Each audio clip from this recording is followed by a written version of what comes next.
김민하 기자, 오늘 주제는요? 재선과 불복 사이입니다. 미 대선이 불과 100일 남았는데 트럼프 대통령이 불복을 시사하는 등의 논란이 커지고 있어서 어떤 상황을 예상할 수 있는지 따져보겠습니다. 대선 불복이라고요? 이 현지 시간 지난 19일 폭스뉴스와의 인터뷰에서 트럼프 대통령이 한 말인데 진행자가 대선 결과에 승복할 거냐 이렇게 물어봤거든요. 그런데 예스라고는 대답하지 않겠다. 지난 대선에서도 그런 말을 하지 않았다. 이렇게 대답을 했다는 겁니다.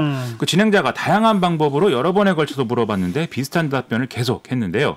원래 이제 미국 대선은 패배가 유력한 사람이 상대 후보에게 축하 메시지를 전달한다든지 뭐 이런 걸로 마무리가 되기 때문에 이 파장이 좀 이어지고 있습니다. 그런데 대선에 불복하는 방법이 있어요? 이게 말이 불복인데 사실상 이제 좀 어떤 당선을 지연시키는 효과 이런 것들이 벌어질 수 있는데 몇 가지 시나리오를 이제 예상할 수가 있는 거죠. 첫째는 투표가 공정하게 진행되지 않았다 이렇게 주장을 하면서 불복을 해서 뭐 법적 뭐 대응을 하고 뭐 이런 시나리오입니다. 트럼프 대통령은 부재자, 우편 투표가 지금 부실하게 진행될 가능성 이런 것들을 계속 주장을 하고 있는데 투표권도 없는 사람들이 투표를 하고 외국 정부가 불법 투표용지로 개입을 하고 뭐 이런 혼란을 야기할 수 있다 이런 주장입니다. 아하. 특히 코로나19 상황에서 치러지는 선거라서 부재자 투표 이런 비중이 더 커질 것이기 때문에 트럼프 대통령이 일부러 더 이런 주장을 하는 것 같습니다. 또 어떤 경우가 있어요? 2000년 대선 당시에 민주당 후보였던 엘 고어가 플로리다주에서 500여 표 차이로 패배를 한 다음에 재검표를 요구한 사례 비슷한 상황이 벌어질 수 있다는 건데요. 당시에 이제 플로리다 선거인단을 누가 가져가느냐에 따라서 승부가 완전히 뒤바뀔 수 있었던 상황이었는데 재검표는 수동으로 해야 돼서 시간이 오래 걸린다는 게 문제였습니다. 그래서 한 달 동안이 재검표 절차가 진행되는 와중에 완전히 승부가 마무리가 지어지지 않는 상황이 되니까 그때 당시 아들 부시 대통령과 공화당이 연방 대법원에 재검표 중단을 요구를 했거든요.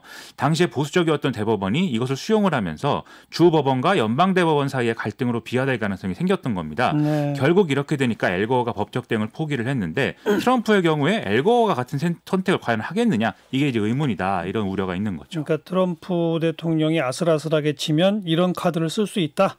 지금 그런 겁니다. 앞서 두 시나리오는 다 이제 아슬아슬하게 지는 상황을 좀 전제해야 되겠죠. 예. 근데 이제 바이든 후보가 크게 이겨서 어떤 상황에도 이제 대선 결과가 바뀌지 않는다. 이게 이제 되더라도 트럼프 대통령이 별 근거도 없이 선거 결과를 인정하지 않고 백악관을 점거한 상태로 버틸 수 있다. 이런 얘기를 미국 언론들이 하고 있는데요.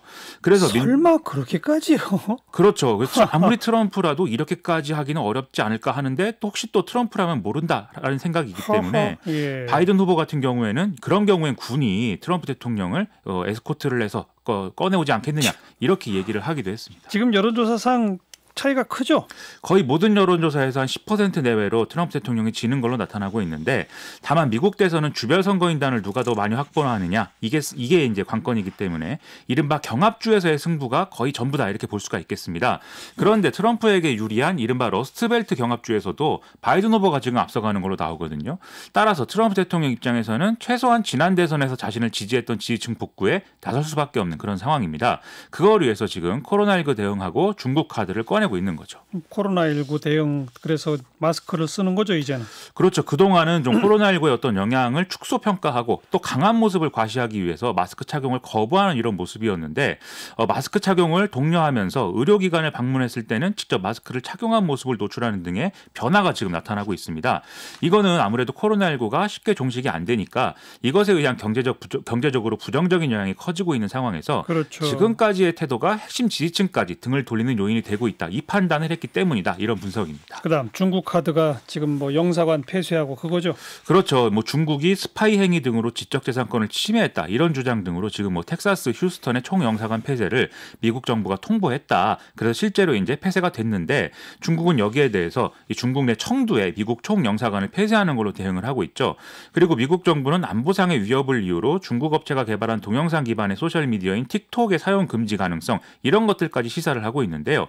앞서 코로나19의 대응 변화가 어떤 수비 전술이라고 하면 이건 공격 전술이라고 볼 수가 있겠죠. 예. 그래서 트럼프 지지층이 갖고 있는 반중 정서를 자극을 해서 이른바 샤이 트럼퍼들이 투표에 나서도록 하려는 전략이다. 이렇게 볼 수가 있겠습니다. 그런 전략이 얼마나 효과를 발휘할지 글쎄 지켜봅시다. 수고하셨어요. 고맙습니다. 김민하 기자였어요.